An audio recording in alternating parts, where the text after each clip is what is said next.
Morning, everybody. It is Tuesday, December 14th, 8 a.m.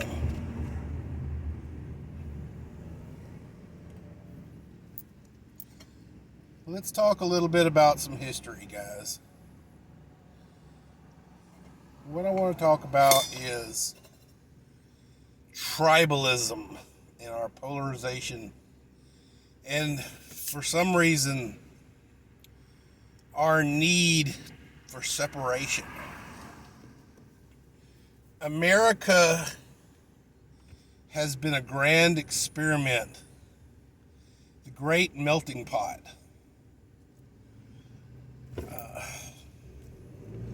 All nationalities welcome to add to the flavor of the great American soup that's out there that we live in today. But let's talk about it. Birds of a feather flock together. Look at our major cities, guys. Believe it or not, they are actually demographically separated by race.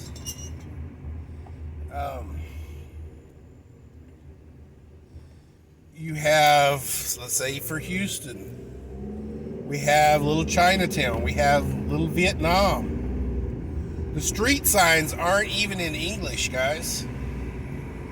We have the wards and acres homes, primarily African American. We have the northeast side, which is the barrio, predominantly Hispanic. Really and truly, guys, and the rest is, I guess, a mixture of white and whatever other race wants to pepper in there. Okay.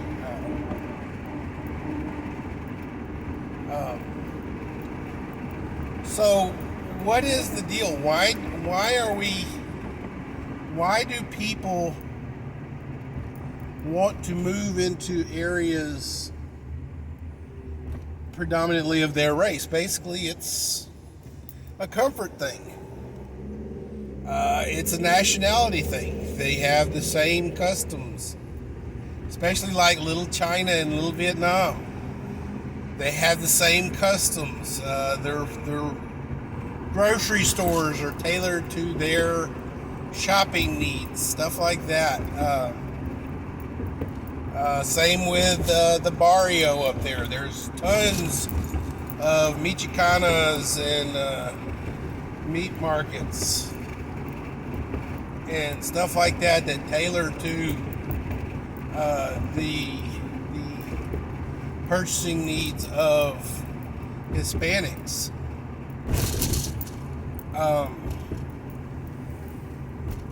And I assume same for the wards in Acres Home. I lived not far from Acres Homes whenever I was growing up, but I actually grew up as a white boy in the barrio. Now, I'm not saying that, my grocery stores were typically, full of nothing but skirt steak and chorizos, but it did have that. Guys, tribalism is way alive and way well in this country. It's not purely race. Everybody kind of wants to be a part of something, at least something bigger than themselves.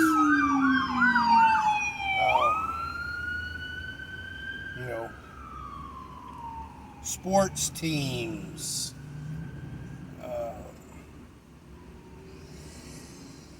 organizations like the Masons, Elks clubs, Rotary clubs, PTAs, unions.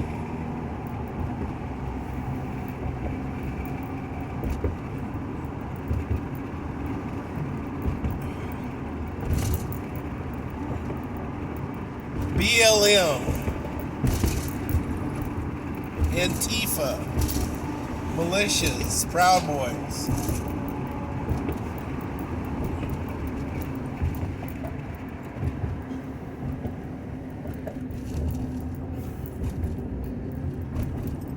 Ultimately, what appears to be, and just a few years ago, it was enough, and it was actually very prolific to want to just be Americans, guys.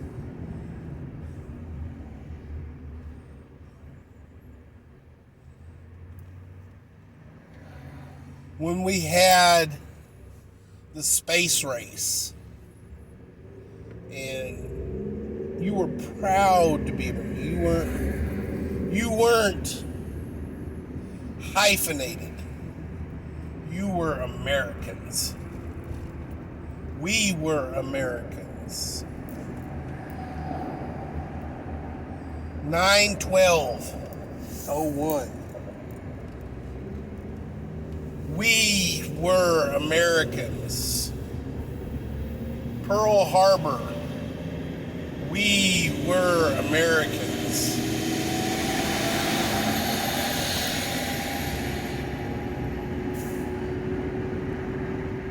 World War I. We were Americans. World War II. We were Americans.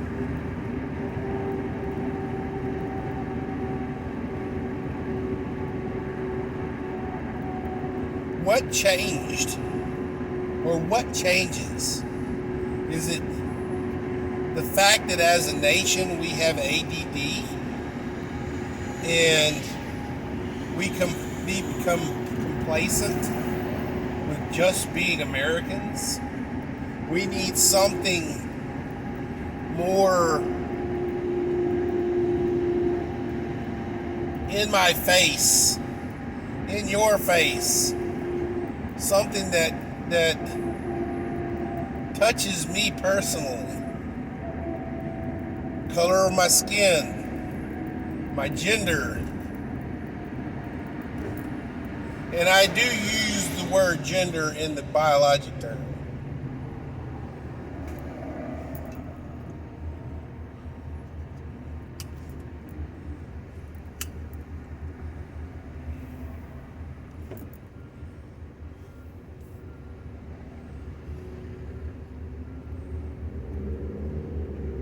Ladies and gentlemen of the jury, I am Caucasian. I am 80% Germanic.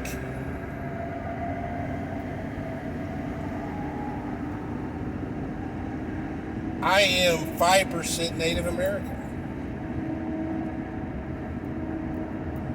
Do I run around like Elizabeth Warren claiming to be, a Native American trying to get, freebies and stuff like that? No, I do not. I actually have more Native American than no Elizabeth Warren. I ain't getting no freebies. My daughter ain't getting no freebies.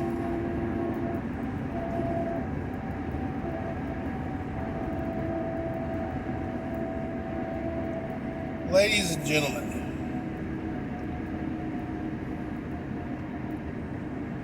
left, right, red, blue, Democrat, Republican, liberal, conservative.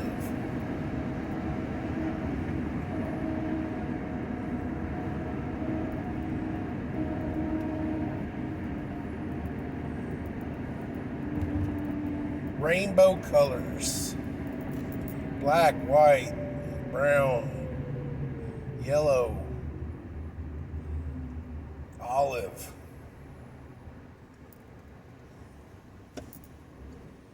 Ladies and gentlemen, we are Americans.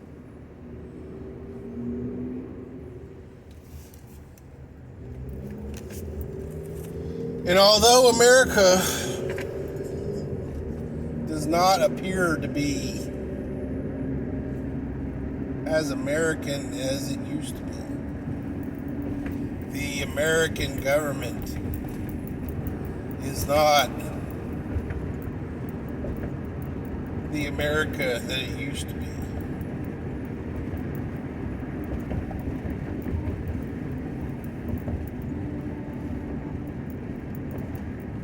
We are Rome in the dying days. Ladies and gentlemen, it took 200 years for Rome to finally die.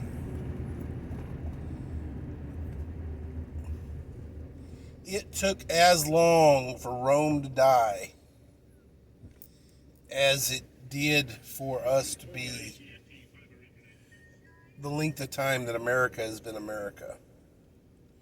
Only 200 plus years, guys. America has only been America for 200 plus years, guys.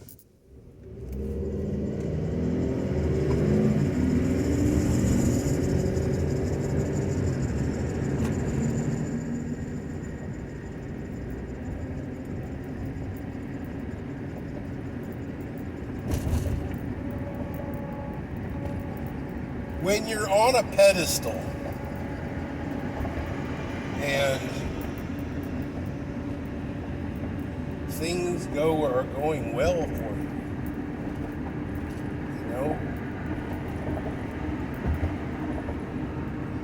food literally is available to you without even getting out of your vehicle. Food can be prepared, food can be delivered to your front door without you even leaving your home.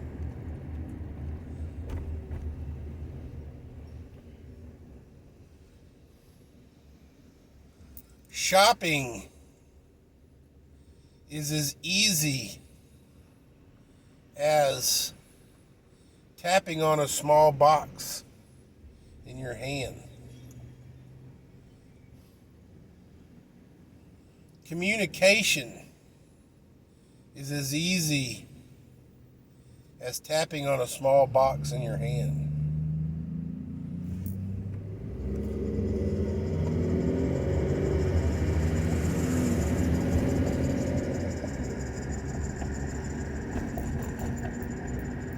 Entertainment is as easy as tapping on a small box in your hand.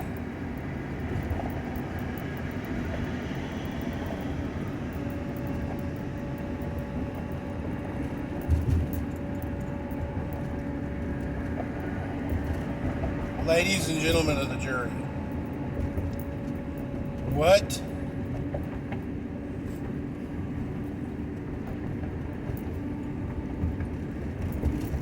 happens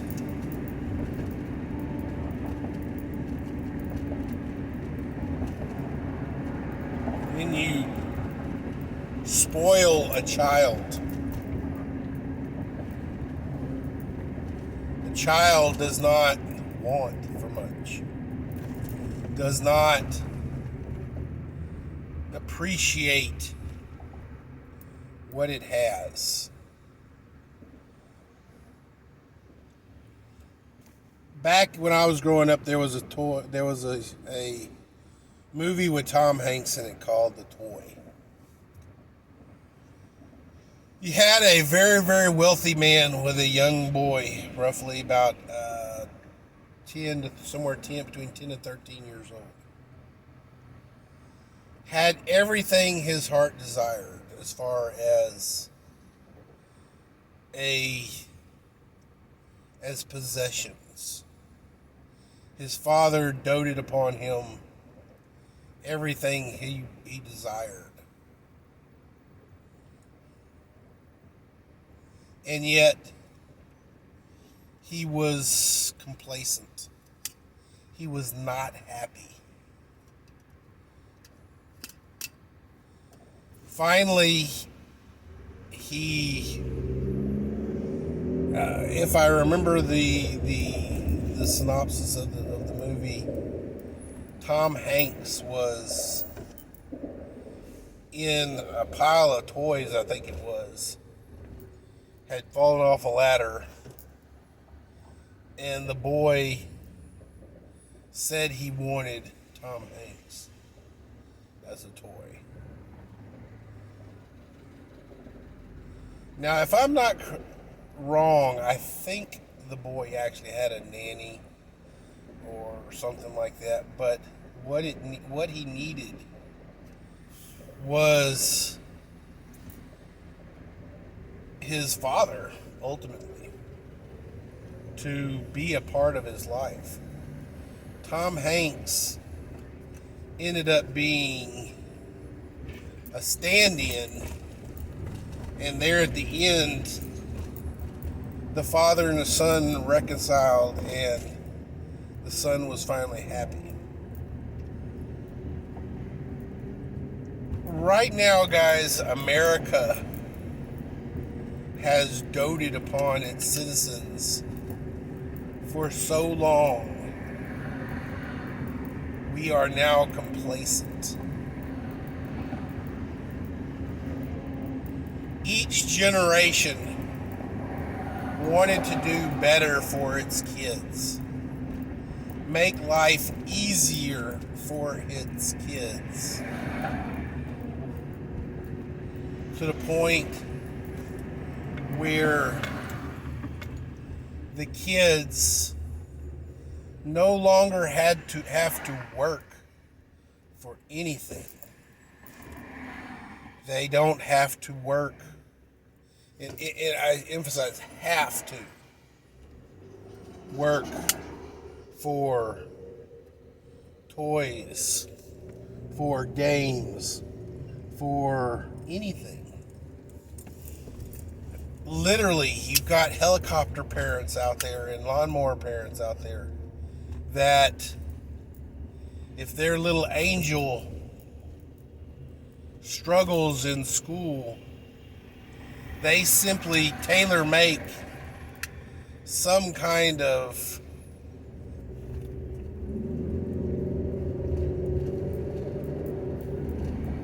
medical problem that would justify them getting a hand up to help them do their work, when in all honesty, it's not a medical problem. It's the fact they're just lazy motherfuckers. So now teachers have to not go an extra mile because they want to.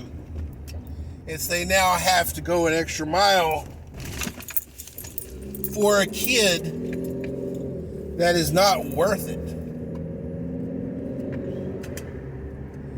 And yes, guys, there are kids out there that teachers enjoy going the extra mile for, and happily, even though there isn't an R or a dip or a dot or anything on their file that would require them to go an extra mile for a kid.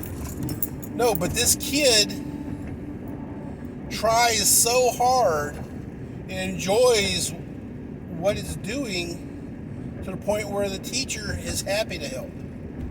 But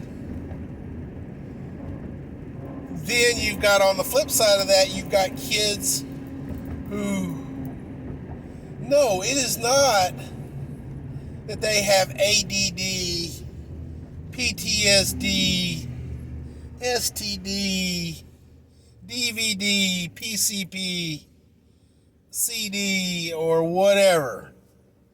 You name the alphabet. They don't have that. They are just lazy little fuckers who are self-entitled to a hand up that they don't deserve. Mommy, mommy, mommy, daddy, daddy, daddy.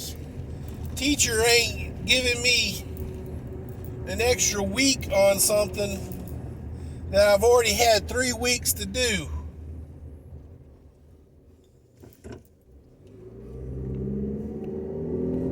And I haven't even started it now. And I probably won't start it until after you figure out how to get me that extra week, the very last day, and I'm going to turn it in another 3 days later than the extra week that you got me. That is America, guys. That is America.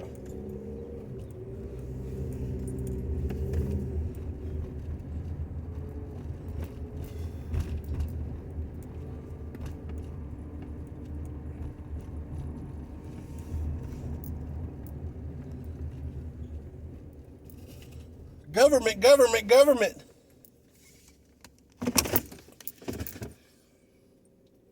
Somebody is infringing upon or is calling out my ineptitudes, and I feel bad about it now.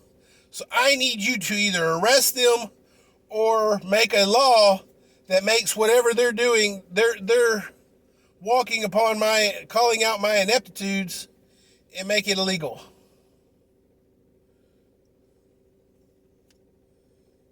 That is America. Let's go, Brandon.